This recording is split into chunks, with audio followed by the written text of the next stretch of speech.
I suspect by now some of you have been wondering, well, whatever happened to my 380SL, you know, my rolling restoration of Cherry? Well, Cherry's not gone away. Remember, this is a rolling restoration, which means I can pick and choose when I want to work on the car and I can still drive it and have some fun. And that's what I've been doing the last couple of months here with Cherry. We've been cruising around. We took a nice trip up in the mountains. Kai used it on her birthday. So that's one of the great things about a rolling restoration in my book, is that you can kind of pick and choose when you do the work, and you can still enjoy driving it to keep the motivation high, as I said early in the series. So what I'm going to do now is begin phase 2. You know, I've had my fun with the car. I've got other projects that have kind of pulled me away from Cherry here, but I really want to begin this phase of the restoration, and that phase is all the little things. I made my list during phase 1. Remember, phase 1 was to make the car a safe and reliable driver, which included all those important things like brakes and fuel system and so on. Now we got little things to deal with. If you remember early on, you saw me working on the distributor cap. Well, the distributor cap had some corrosion on it, but I scraped it up and cleaned it, and you know, the engine runs okay. But it's time to put on a new distributor cap. Also, as we've driven this car, we have a little bit of a problem with the engine showing running a little hot. Not extremely so, but enough that it's a concern. So I'm going to replace the thermostat. Now, at the same time, I'm going to take out the green coolant and install Mercedes spec coolant in the engine.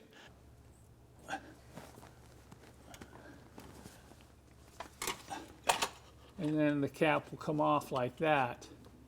And we can go ahead and pull off the rotor and the cover there.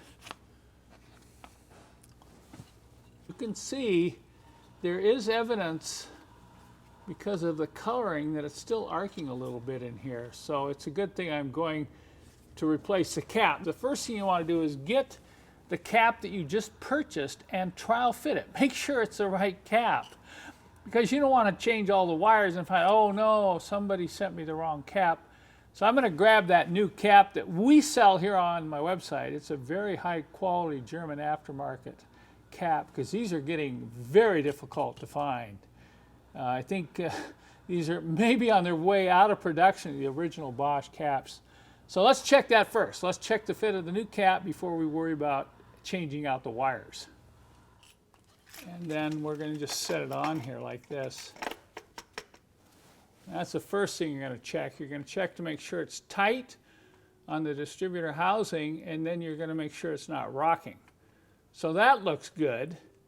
Now let's check the depth. You know, the depth looks the same. Now here you can begin to see the real difference between those two caps. Look at the wear on the center pin, and also look at the contact points. It's definitely time for a new cap, even though the engine was running okay. This is just another minor improvement that you can make for better performance and better fuel economy. And when you're changing the distributor cap, I recommend you always change the rotor. Don't assume the rotor's okay, even though it may look good at first glance. We are going to install the cover plate and the new rotor. Then we're going to install the new cap.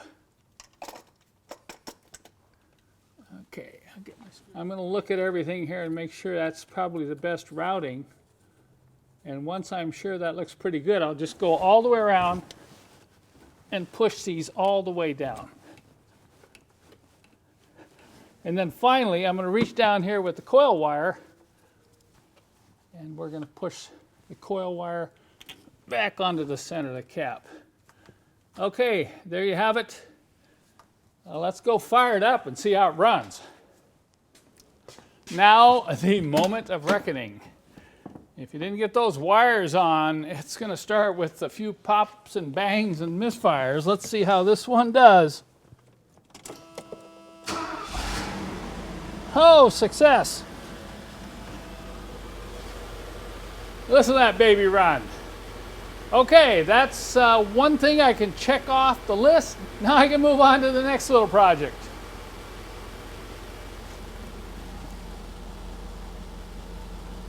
I think you can see that replacing the distributor cap and rotor in your own 380 SL is not difficult.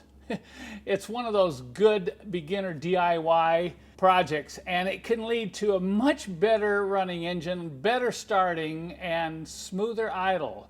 So don't be afraid to tackle this. If you need more detailed instructions on how to put this all on and get all the wires on correctly, that's included when you purchase the cap and rotor from my website.